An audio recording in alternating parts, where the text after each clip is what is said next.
¿Alguna vez escuchaste hablar de un hombre sin pasado, pero que llevaba dentro de sí el mapa del futuro? Un ser tan próspero, tan envuelto en misterio, que hasta los reyes se inclinaban ante él, sin jamás entender de dónde venía. No buscaba fama. Él era elegido. Su nombre no resuena en los registros de la historia común, pero en el reino espiritual reina con autoridad suprema. Hoy vas a descubrir el secreto que pocos se han atrevido a tocar. La riqueza bíblica oculta no se mide en oro, vibra en códigos espirituales sagrados. ¿Y si te revelara que ese millonario jamás siguió reglas humanas, sino que selló un pacto cósmico con el universo?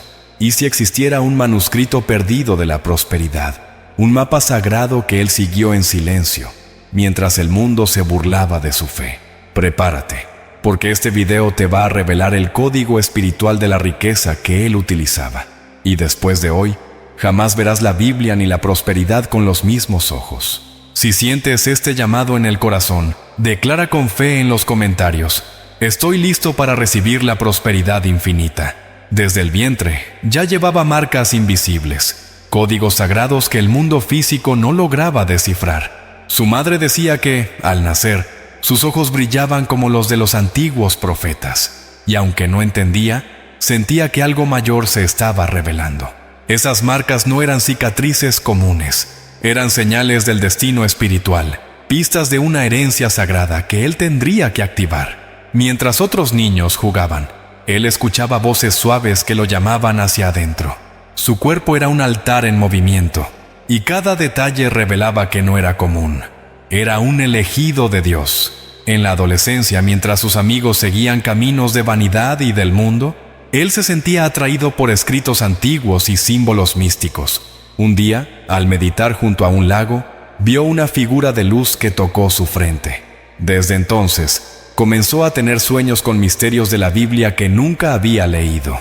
Su piel parecía vibrar cuando estaba en lugares sagrados, como si reconociera portales invisibles. Aquello que para otros era coincidencia, para él era profecía y abundancia esperando manifestarse.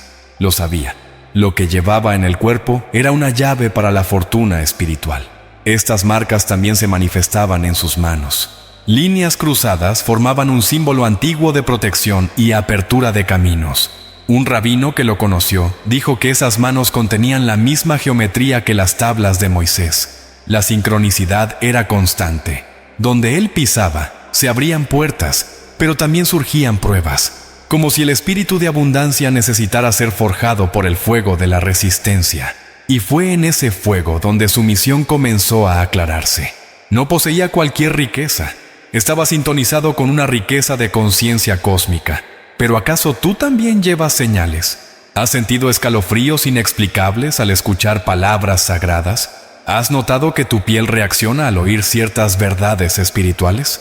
Muchas veces, lo que llamamos sensibilidad es, en realidad, un llamado desde lo alto, y el cuerpo, cuando está conectado con el espíritu, se convierte en brújula. Obsérvate con atención. Hay marcas que la medicina no puede explicar, pero que el alineamiento divino ya ha revelado. El cuerpo no miente. El despertar financiero espiritual comienza cuando honras el templo que habitas. Las marcas también venían en sueños. Soñaba con estrellas cayendo, con pergaminos siendo abiertos por seres de luz. En uno de esos sueños, un ángel le mostró una llave hecha de oro y luz, y le dijo: llevarás la riqueza con propósito sagrado. Al despertar, sintió calor en las manos y una sensación de que algo había sido activado. Esos sueños se repitieron durante 7 noches, y en cada una, un nuevo mensaje se revelaba. Así entendió. Lo que parecía delirio era, en realidad, una activación del propósito divino. Con el tiempo, entendió que no podía ocultar esas marcas. Comenzó a escribir, a compartir sus visiones, aunque no le creyeran. Muchos lo llamaron loco, otros hereje. Pero quienes lo escuchaban con el corazón, sentían vibrar la verdad. Decía: mis marcas son mis medallas, me las dio Dios, no el mundo. Y cuando hablaba, la gente lloraba. Su cuerpo se volvió una antena espiritual, y su presencia, un espejo. Todo comenzó con las marcas, pero esas marcas eran solo el inicio de la ruptura de creencias limitantes. ¿Y tú? ¿Has tenido experiencias espirituales que dejaron marcas en tu alma o en tu cuerpo? Comparte en los comentarios. ¿Qué señales espirituales has notado en tu vida? Tu historia puede ser la confirmación que otro hermano de camino necesita. Y recuerda, el cuerpo habla el lenguaje del alma. Las marcas del elegido no son para mostrar, son para cumplir una misión. Desde joven, escuchaba una voz sutil, pero firme, como un susurro que atravesaba el tiempo. No era fruto de su imaginación, tampoco delirio. Era un mentor invisible, una presencia silenciosa que aparecía en momentos de duda profunda. Cuando todos lo presionaban para seguir el camino de la razón, la voz lo guiaba hacia lo invisible. Esa guía era firme, pero siempre amorosa, y cada vez que obedecía, algo grandioso sucedía. Aprendió que la intuición no era solo un don, era el camino hacia la prosperidad duradera. Ese mentor se manifestaba en los pequeños detalles. Un versículo repetido, un pájaro posado en la ventana, un silencio que lo decía todo. Comenzó a notar que la ley de atracción bíblica era real, pero no como lo explican los libros modernos. La verdadera atracción venía del alineamiento con la voluntad divina, con la escucha del alma.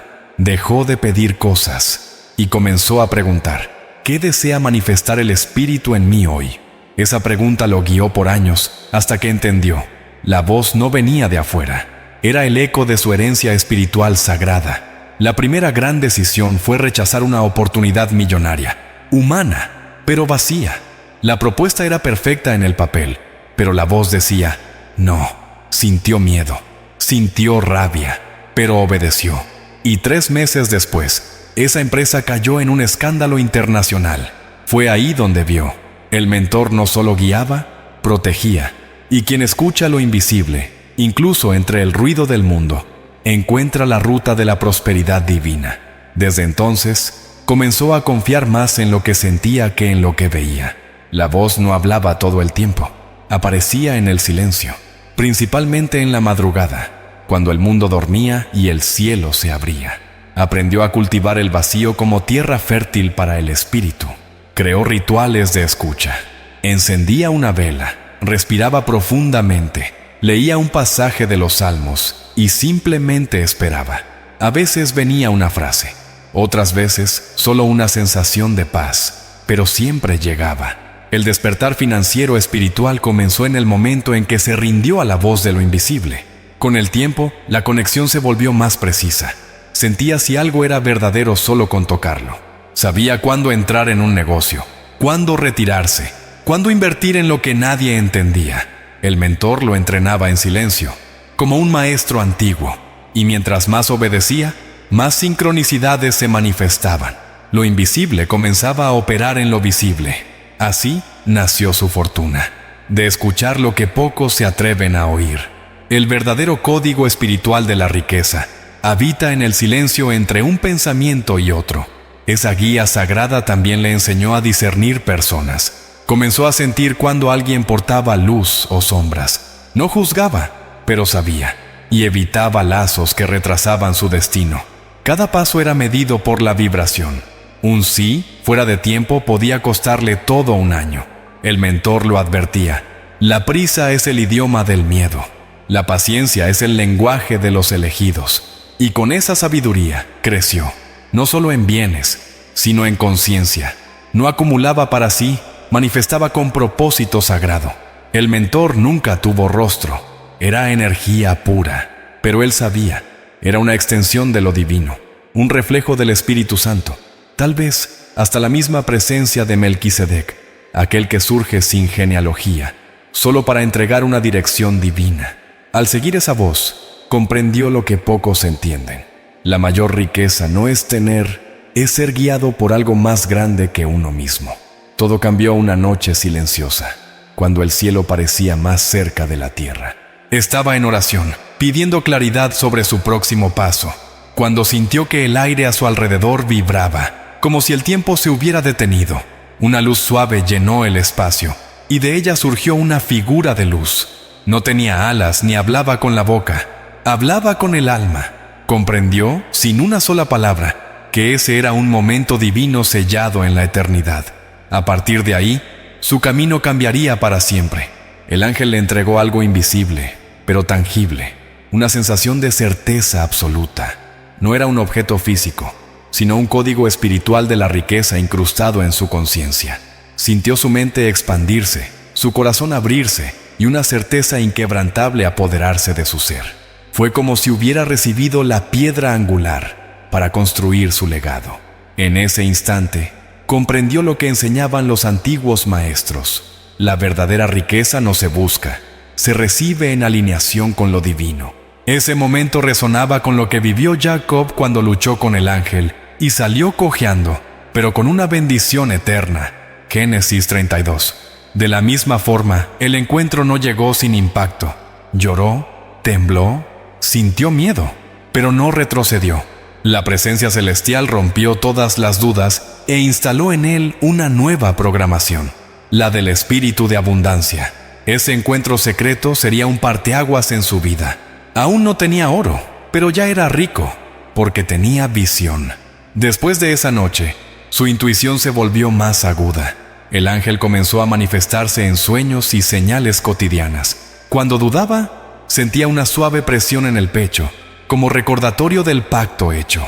Era como si hubiera sido sellado con una frecuencia divina, la misma frecuencia de los profetas que escuchaban y obedecían. Ya no necesitaba buscar confirmaciones externas. La voz, la luz y el signo ya estaban impresos en su campo energético. Su vida ahora era guiada por una sabiduría de Salomón silenciosa, pero imbatible. El ángel también le reveló algo sorprendente, que la prosperidad divina no sería entregada de una sola vez, sino en capas, con cada nivel de conciencia.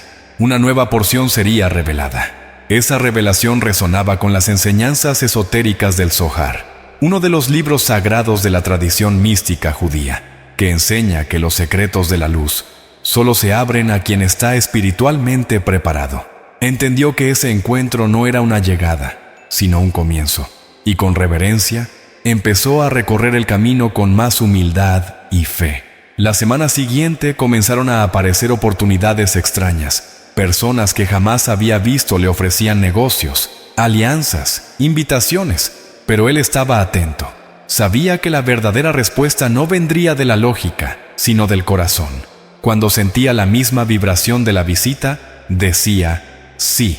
Cuando sentía ruido, decía no. Así fueron hechos sus primeros negocios, no basados en gráficas, sino en revelaciones. Y uno por uno, dieron frutos más allá de la razón. Ese encuentro fue como un bautismo cósmico. No hubo público, ni aplausos, ni registros, pero hubo eternidad. El ángel no prometió fortuna, solo le recordó la misión, y con ese recuerdo desbloqueó la riqueza con conciencia cósmica.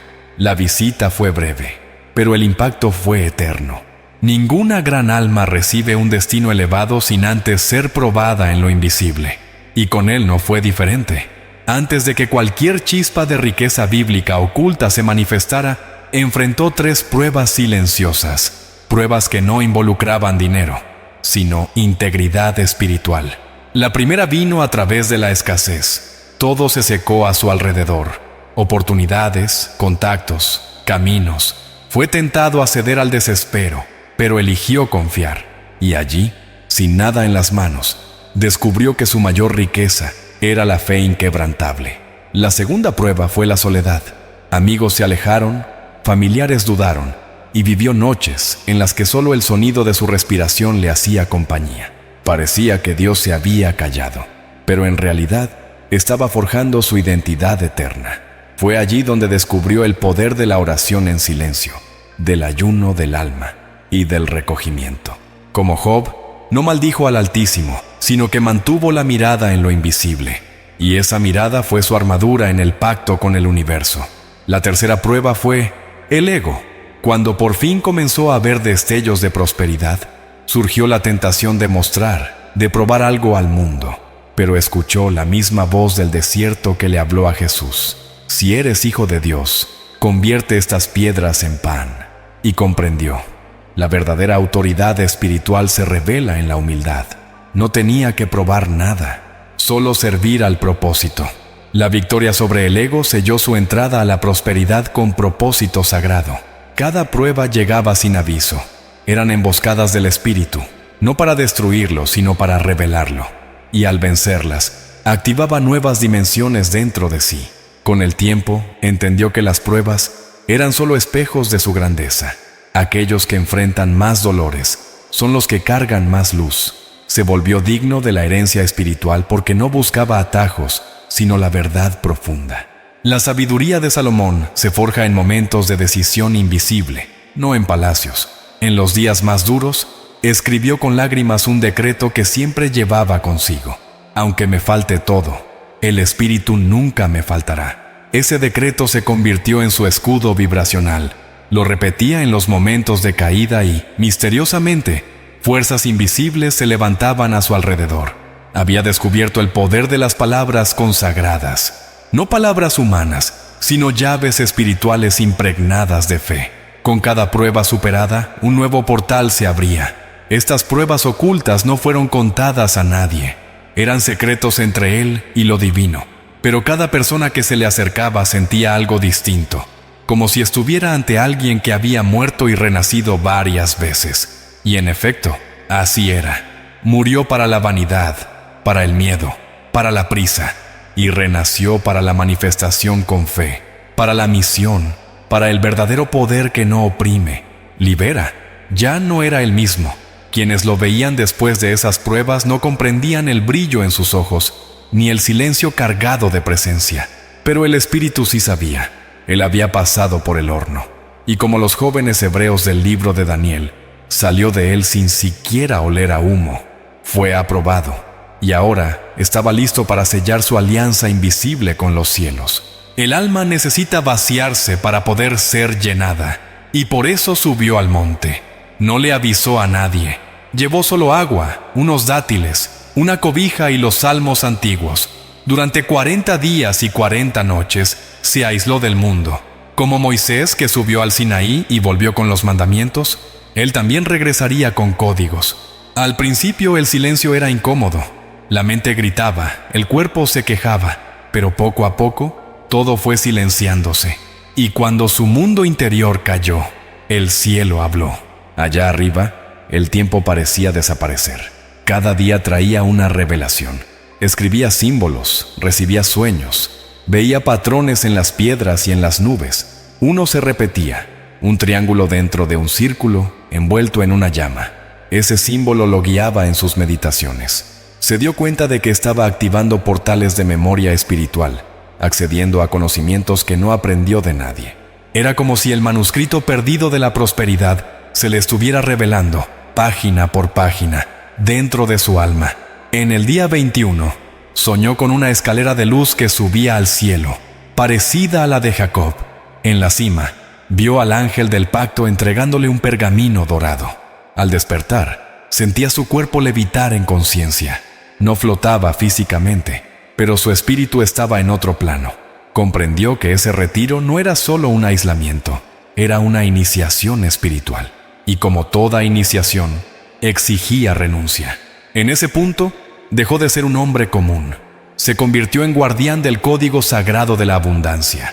Si alguna vez has sentido el llamado a alejarte, a silenciar el ruido del mundo y escuchar tu esencia, debes saber que eso es real y es sagrado. ¿Has pasado por algún momento en el que todo parecía empujarte hacia un retiro interior? ¿Has sentido que tu alma pedía recogimiento, aún sin entender por qué? Si es así, compártelo en los comentarios. Tu historia puede iluminar el camino de otro buscador, porque a veces el mayor movimiento de la vida es detenerse. En los últimos días, tuvo visiones más claras. Una de ellas mostraba una ciudad dorada, con calles hechas de luz y una multitud en silencio. Todos lo miraban como quien reconoce algo olvidado. Entendió que ya había estado allí antes, en otra vida, en otro tiempo. El monte lo reconectó con su propósito eterno. Cuando descendió, nada había cambiado afuera, pero dentro de él, todo era nuevo. A partir de ese momento, la prosperidad duradera comenzó a manifestarse con mayor fluidez. Al volver, no habló mucho. Sus palabras ahora eran medidas, precisas, como flechas de luz. Quienes lo encontraban decían: «Estás distinto», y él solo sonreía.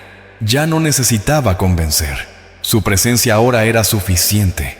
El monte había pulido el diamante escondido en su alma, y el brillo de esa nueva conciencia era imposible de ocultar. Lo que recibió allá arriba fue la llave para la fortuna espiritual. Ese retiro no fue solo un evento, fue un renacimiento. Y hasta el día de hoy, en momentos de duda, cierra los ojos y regresa mentalmente a ese lugar. Allí, vuelve a encontrar la paz, la claridad y el pacto. Porque, en el fondo, el monte no era un lugar geográfico, era un estado de conciencia.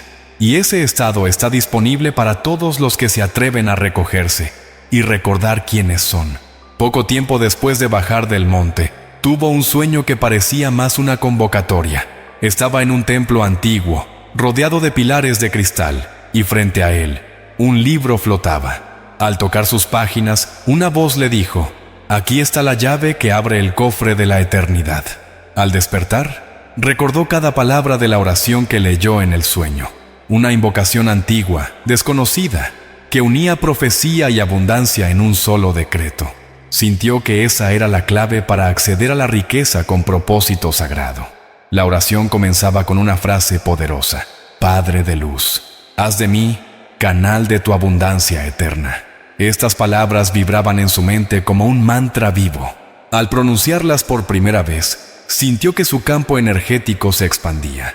Era como si puertas invisibles se abrieran a su alrededor.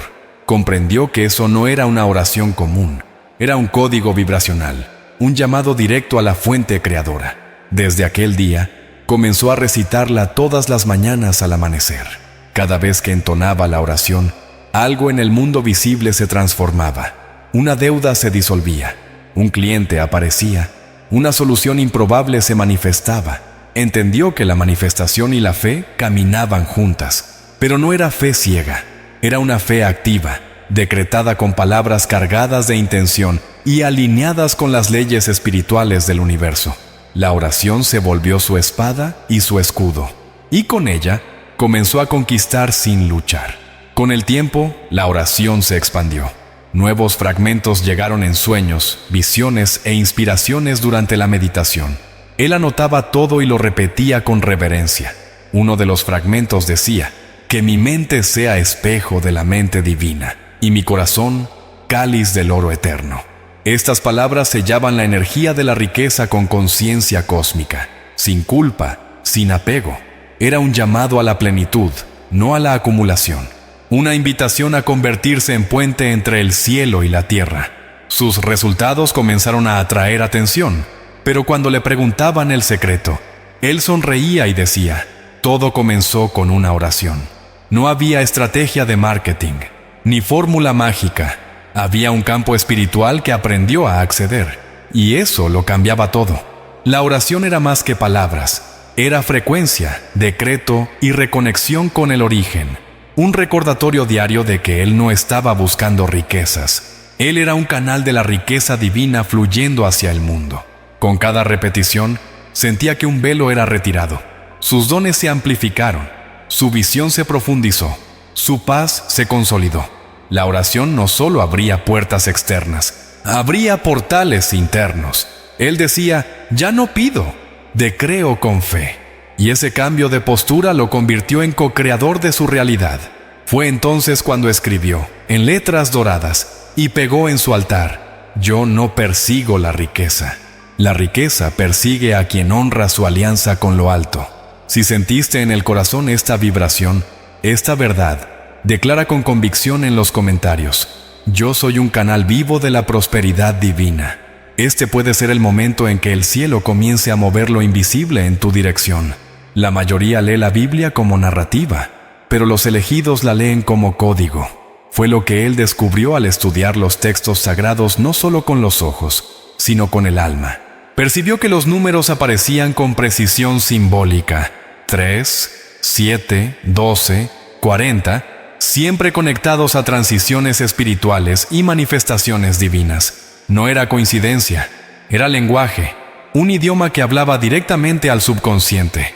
Así como los cabalistas descifraban letras y números en el Zohar, Él comenzó a decodificar la matemática del espíritu. El número 7, por ejemplo, se convirtió en su símbolo de ciclo completo, como los 7 días de la creación, los 7 sellos del Apocalipsis, las 7 veces que Elías oró antes de que cayera la lluvia. Cada vez que deseaba cerrar un ciclo o iniciar uno nuevo, se movía bajo el poder de ese número. Programaba rituales de 7 días con ayuno, afirmaciones y acciones intencionales. Y en cada séptimo día, algo se realineaba. Descubrió que el 7 activaba portales espirituales dentro del tiempo humano.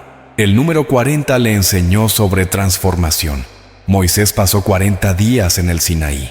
Jesús ayunó 40 días en el desierto. Él también pasó 40 días en el monte y comprendió. 40 representa muerte y renacimiento. Era el tiempo necesario para romper con patrones antiguos y permitir que la prosperidad espiritual floreciera con raíces profundas. Cuando deseaba transmutar creencias limitantes, usaba ese ciclo.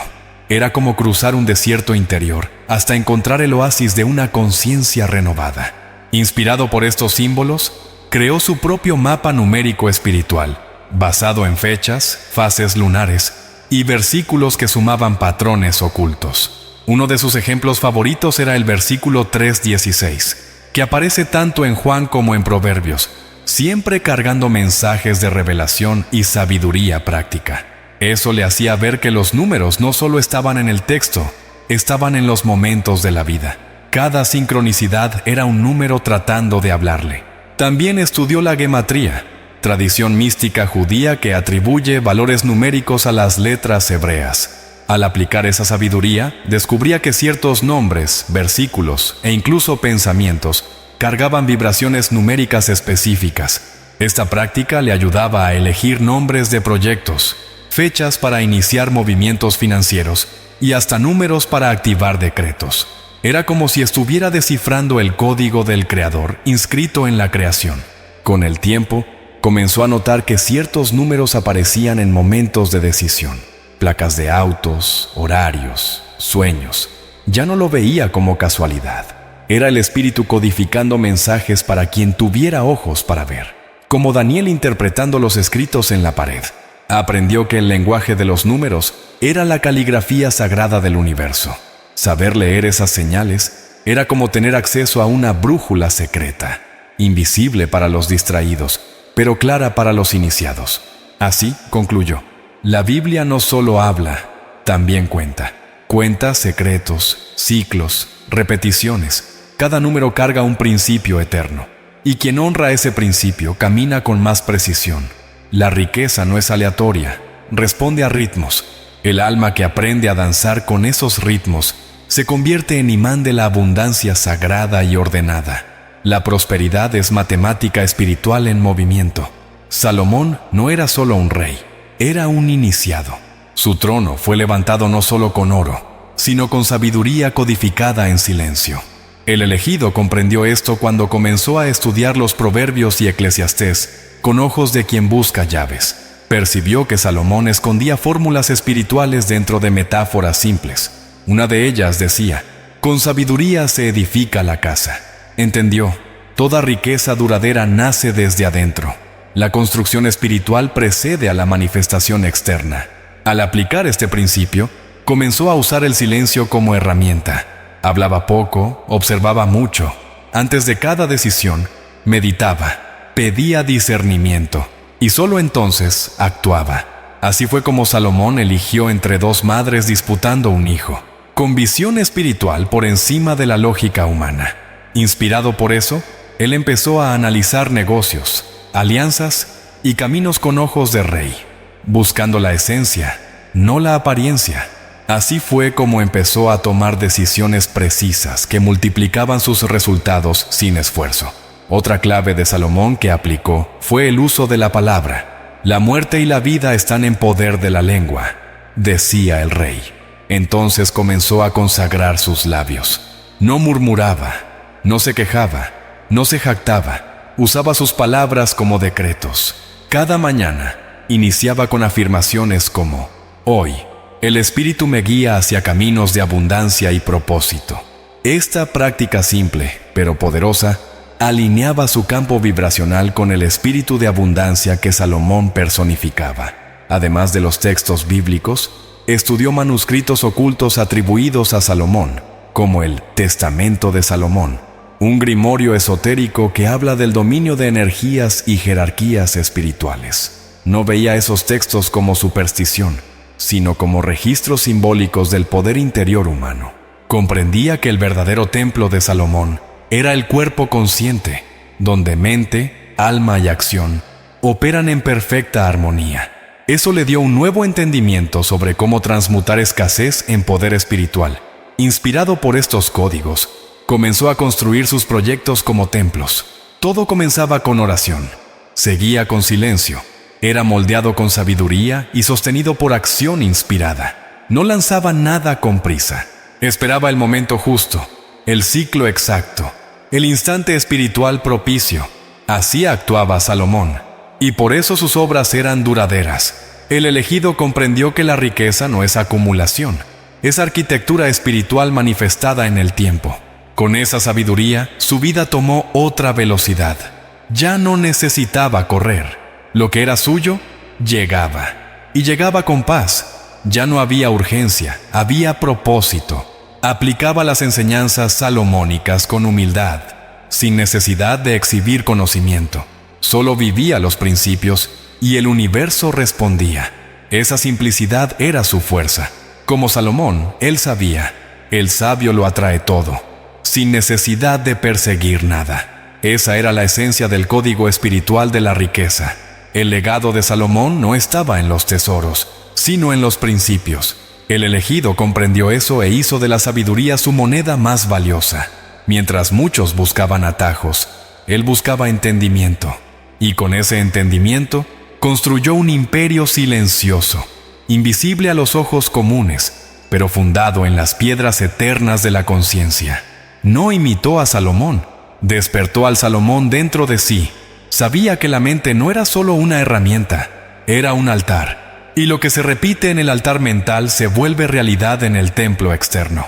Por eso, eligió programar el subconsciente con palabras sagradas. Usaba los versículos bíblicos como llaves de reconfiguración interior.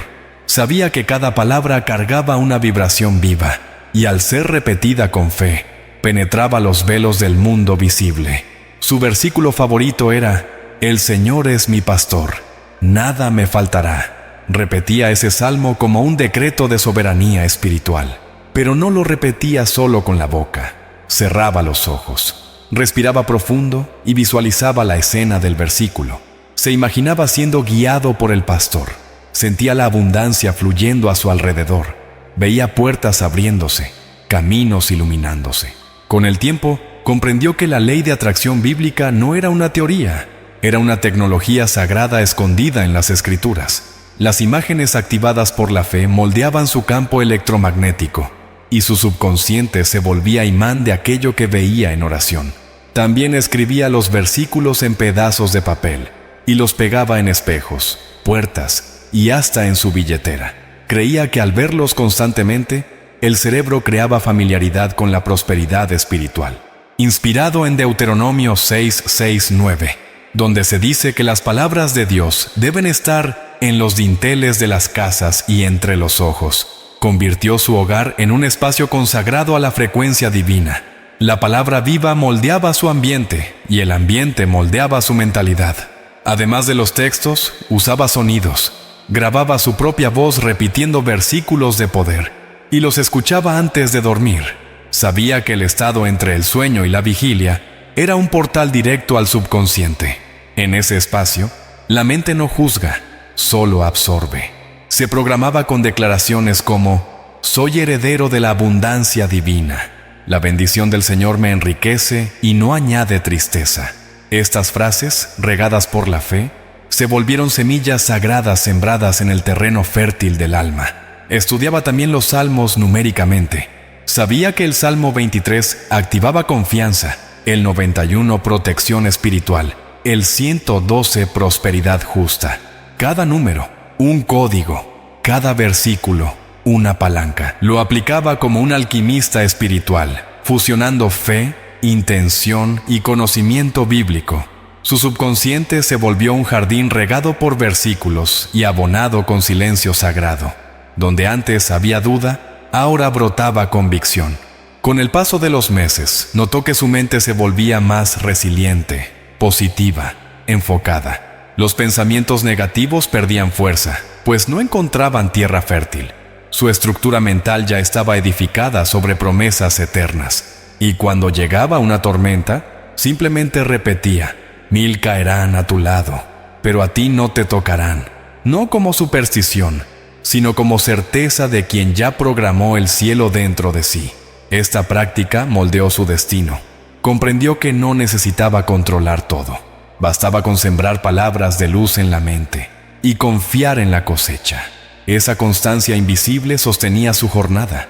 Y así, versículo por versículo, día tras día, despertó la mente divina que habita en todos los elegidos. Aprendió que el verdadero oro no está en las minas de la tierra, sino en el campo vibracional de la mente despierta. Mientras muchos corrían tras el metal, él buscaba la frecuencia. Entendió que la escasez es una ilusión fabricada por programaciones heredadas y que la verdadera transmutación comienza en la conciencia. Inspirado por los antiguos maestros y por las palabras de Jesús, tu fe te ha salvado. Activaba la prosperidad cambiando su forma de pensar, sentir y declarar. En los días difíciles no decía estoy quebrado, sino estoy siendo reconstruido por el oro invisible. Esta forma de pensar comenzó a cambiar todo a su alrededor. Las deudas se saldaban, se abrían puertas, surgían ideas con precisión. Percibió que su mente era como un laboratorio alquímico. Pensamientos elevados generaban realidad elevada. Esta práctica estaba profundamente alineada con las enseñanzas de Hermes Trismegisto. Lo que está arriba es como lo que está abajo. Era un alquimista espiritual de su propia abundancia. También utilizaba cristales como herramientas de anclaje vibracional. El citrino era su preferido, conocido como la piedra de la prosperidad y del sol. Lo sostenía en meditaciones mientras repetía mantras como oro espiritual, manifiéstate a través de mí. Con cada repetición, sentía el campo a su alrededor calentarse, como si partículas doradas envolvieran su ser. Era más que imaginación, era co-creación. La mente no distingue entre lo real y lo simbólicamente verdadero cuando está impregnada de emoción y fe. Durante un retiro, tuvo una visión en la que todo a su alrededor se transformaba en oro. Los árboles, el suelo, el cielo. Pero al tocarlo, nada era material. El oro era luz. Y una voz le dijo: la escasez es ausencia de percepción. Cuando miras con los ojos del espíritu, todo es abundante. Esa revelación lo marcó profundamente. Desde entonces, cada vez que surgía una situación desafiante, declaraba: yo veo oro donde otros ven ausencia. Y el mundo respondía a esa frecuencia. Comenzó a enseñar esto a otros, y los resultados eran siempre los mismos. Quien cambiaba la visión, cambiaba la realidad. Esta práctica no dependía de religión, sino de conciencia. Cuando alguien decía, eso es difícil, él preguntaba, ¿difícil? ¿Para quién? Su mente ya no aceptaba las leyes de escasez, porque estaba sintonizada con la herencia espiritual sagrada de los hijos de la luz. No pensaba como víctima, pensaba como elegido. Y ahora quiero preguntarte con sinceridad, ¿has vivido un momento en el que, sin saber cómo, algo bueno sucedió solo porque creíste profundamente? Comparte tu experiencia en los comentarios. Puedes inspirar a otro buscador a confiar en lo invisible. Y si esta enseñanza tocó tu corazón, escribe con fe. Yo transmuto escasez en oro espiritual. Dilo con convicción y observa cómo el cielo se mueve. El oro espiritual es eterno. No se oxida, no desaparece, no depende del mercado. Está disponible para todos los que se atreven a cambiar su campo interno. Y por eso, incluso sin ostentar, el elegido brillaba. Su riqueza no era percibida a primera vista, pero era sentida por todos los que cruzaban su camino. Venía de una línea marcada por pérdidas, escasez y promesas incumplidas. Los hombres de la familia trabajaban duro, pero nunca prosperaban. Las mujeres cargaban con el peso de sostenerlo todo solas. Era como si una maldición invisible flotara sobre cada generación. Pero un día, frente al espejo, sintió el llamado. Alguien tiene que romper este ciclo. Y ese alguien soy yo. Con ese acto de valentía, inició un viaje de sanación espiritual ancestral. Estudiando la Biblia, encontró el versículo de Ezequiel 18:2. Los padres comieron uvas agrias, y los dientes de los hijos se embotaron. Comprendió que los patrones heredados pueden romperse con conciencia. No estaba condenado, estaba convocado. Decidió que su historia no sería otra repetición inconsciente del pasado. Comenzó a investigar su árbol genealógico, la historia de sus abuelos, las palabras dichas en la mesa, y allí encontró los ecos de la escasez emocional y financiera. Para romper con eso, creó rituales de liberación. Encendía 7 velas blancas, una por cada generación pasada. En cada vela declaraba: les honro, pero devuelvo lo que no me pertenece. Lloraba, temblaba, pero sentía el peso retirarse. Como Nehemías reconstruyendo los muros de Jerusalén, él reconstruía los cimientos invisibles de su linaje. Comprendió que prosperar no era solo para sí, era un acto de reparación espiritual colectiva. También buscó apoyo en la práctica de constelaciones familiares y en la lectura de registros akáshicos, donde visualizaba escenas de sus antepasados y comprendía los pactos inconscientes que había hecho con el dolor. Rompió esos votos uno a uno, con perdón y firmeza. Le dijo mentalmente al padre ausente: ahora yo sigo libre. A la madre sobrecargada: ahora yo cuido de mí. Estas liberaciones abrieron espacio para que la prosperidad divina encontrara tierra fértil en su vida. También comprendió que la pobreza no era solo financiera, era de identidad, de visión, de fe. Entonces comenzó a repetir un mantra que encontró en una traducción esotérica del Salmo 113. Del polvo él levanta al necesitado y lo hace sentar entre príncipes. Lo repetía frente al espejo, mirando firme a sus propios ojos, hasta sentir la verdad vibrar en su sangre. Era como si, con cada repetición, la maldición ancestral se transformara en herencia sagrada. Su vida empezó a reflejar esa nueva vibración. Los mismos caminos que antes fallaban, ahora fluían. Negocios antiguos reabrían, relaciones se sanaban. Pero, sobre todo, sentía paz. La culpa ancestral ya no lo perseguía, ya no se saboteaba. Sabía que había sido levantado no solo para brillar, sino para liberar. Su prosperidad ahora era recompensa y misión. Y así, lo que comenzó como un grito silencioso de dolor, se convirtió en un cántico de victoria. Ya no era esclavo del pasado, era guardián de un nuevo futuro para su linaje.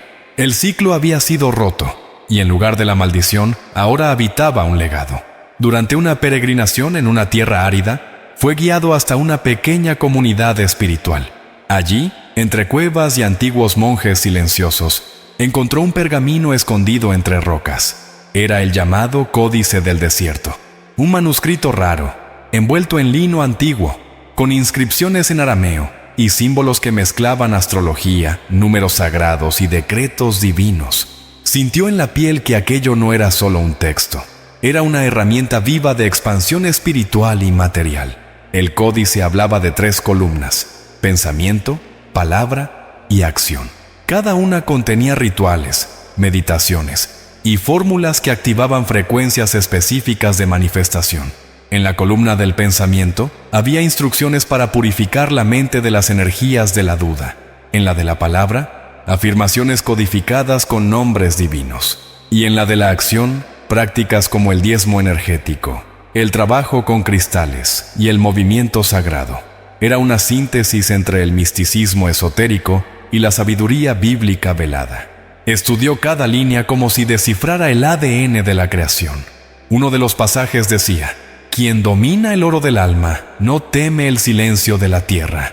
Y otro: cuando el verbo se alinea al corazón, el tiempo se inclina. Estas frases lo impactaron profundamente. Entendió que el códice no enseñaba solo a generar riqueza, sino a vibrar como uno con el universo. Comenzó a integrar las enseñanzas en su rutina, percibiendo que prosperar era un acto de sintonía. Entre los símbolos, encontró el hexagrama dorado, estrella de 6 puntas usada por antiguos maestros como David y Salomón, con la inscripción: arriba y abajo, dentro y fuera, todo es espejo. Era el recordatorio de que la realidad externa responde a la frecuencia interna. Ese símbolo lo grabó en un medallón que comenzó a usar todos los días. Era su talismán vibracional, recordándole que el pacto con el universo era vivo y diario, no una ceremonia única. En los días siguientes, comenzó a tener sueños con visiones del códice abriéndose y revelando nuevas capas. Percibió que cada enseñanza solo se activaba tras ser vivida. No era un manual intelectual, era una llave espiritual de activación por experiencia. Como en los misterios egipcios, donde cada nivel solo se revelaba al iniciado dispuesto. Entendía que el códice era vivo, orgánico, en constante expansión con su conciencia. El manuscrito también revelaba los 12 bloques de bloqueo de la prosperidad: culpa, prisa, comparación, ingratitud, entre otros. Al reconocerlos y superarlos uno a uno, veía su realidad transformarse. Cada superación era como una página que se volteaba sola. El códice no cambiaba su vida directamente, lo transformaba por dentro, y eso alteraba el campo alrededor con precisión matemática divina. Así, lo que parecía un descubrimiento arqueológico era, en realidad, un espejo cósmico. El códice no traía fórmulas mágicas, traía leyes eternas, accesibles solo a quienes deciden ser alquimistas de su propio destino. Y al aplicar esos principios con disciplina y fe, comprendió: no existe misterio más poderoso que vivir en alineación con su propósito. Una noche, mientras meditaba con los ojos cerrados y la mente abierta, fue tomado por una luz intensa. No era un sueño común, era una visión. Se veía en un valle seco, donde todo parecía muerto. Pero una voz susurró: «Mira de nuevo». Y al mirar, vio brotes de oro surgir de la tierra, formando ríos brillantes. Era como la visión de Ezequiel con los huesos secos, lo imposible cobrando vida.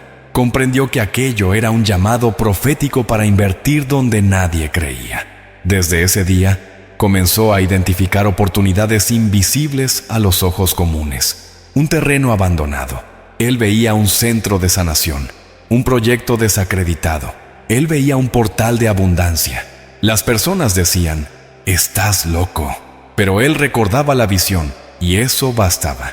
Como Noé, que construyó el arca bajo cielo azul, él actuaba guiado por una realidad que aún no existía, pero que ya palpitaba en el corazón de la profecía espiritual. Estudiaba el libro de Joel, que decía: «Vuestros ancianos soñarán sueños, y vuestros jóvenes tendrán visiones». Y percibía que la profecía no era solo predicción, era creación. No predecía lo que vendría, creaba lo que necesitaban hacer. Comenzó a entrenar su mente para ver con los ojos del espíritu. Visualizaba resultados antes de que surgieran. Respiraba como si ya hubiese conquistado. La fe, para él, era la sustancia de lo invisible tomando forma en el presente. Inspirado por eso, creó el hábito de escribir cartas para sí mismo en el futuro. Las fechaba con precisión. «Yo, dentro de 3 años, te agradezco por no haber desistido». Leía esas cartas a diario. Eso activaba en él un sentido de misión, urgencia sagrada y alineamiento. Era como si su yo del futuro lo guiara en el ahora. Esta práctica, sumada a las visiones, lo llevó a tomar decisiones audaces. Invertía con base en la revelación, no en la evidencia. También recibía visiones con símbolos. Uno de ellos era una serpiente dorada en espiral subiendo una escalera. Al estudiar el símbolo, comprendió que se trataba de la Kundalini, la energía de ascensión espiritual. El mensaje era claro: su ascensión material dependería de cuánto permitiera que su energía se elevara. Desde entonces, antes de cualquier inversión, meditaba profundamente. Si el corazón no vibraba, no entraba. Si el espíritu ardía, se lanzaba. Algunos de esos movimientos parecieron locura, pero todos, sin excepción, se convirtieron en puntos de giro. Entendió que el mundo externo responde a quien se atreve a obedecer lo invisible. Por eso, ya no buscaba aprobación, buscaba coherencia con la visión recibida. Sabía que el tiempo lo justificaría. Como los profetas, él había sido llamado a ver más allá. Y esa visión era su brújula. La profecía que cargaba no era para prever catástrofes, era para anunciar posibilidades invisibles para los escépticos, pero reales para los despiertos.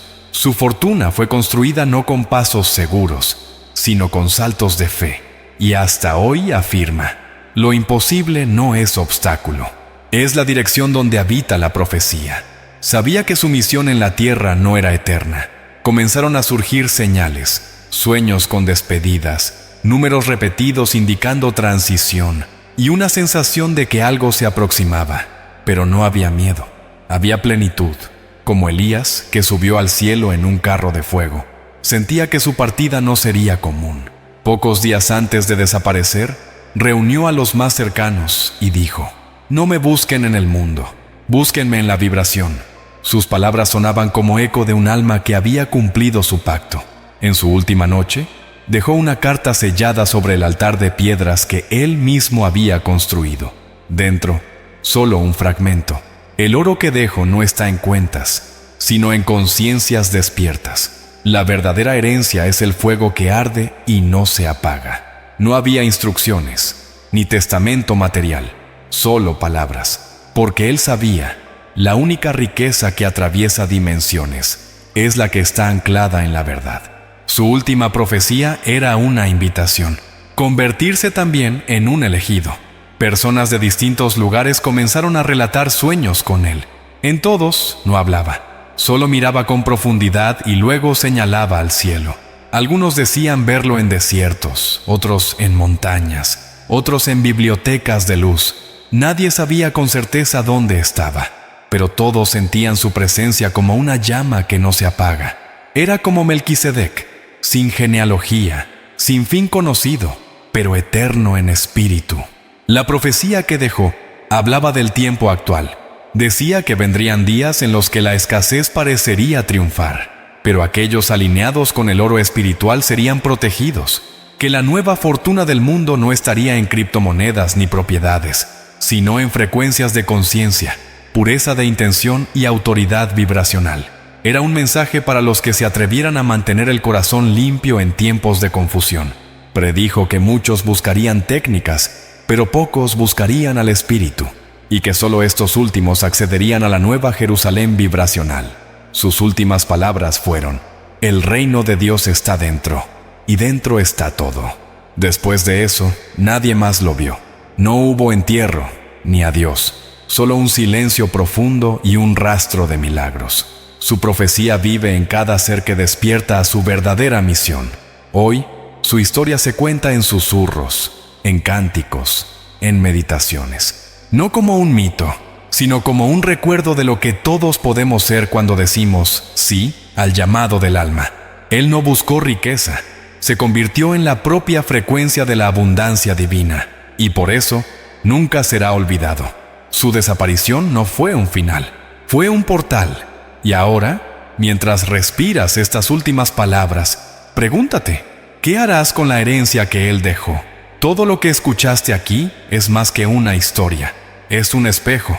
Tú también llevas la chispa del elegido, la oración, la visión, el pacto, el códice. Todos están disponibles para quien desee activar su riqueza con propósito sagrado.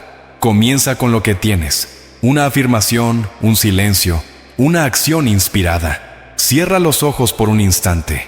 Siente. ¿Qué parte de este viaje habló más con tu alma? El verdadero oro no está afuera. Está en quien te conviertes cuando escuchas el llamado y caminas con fe.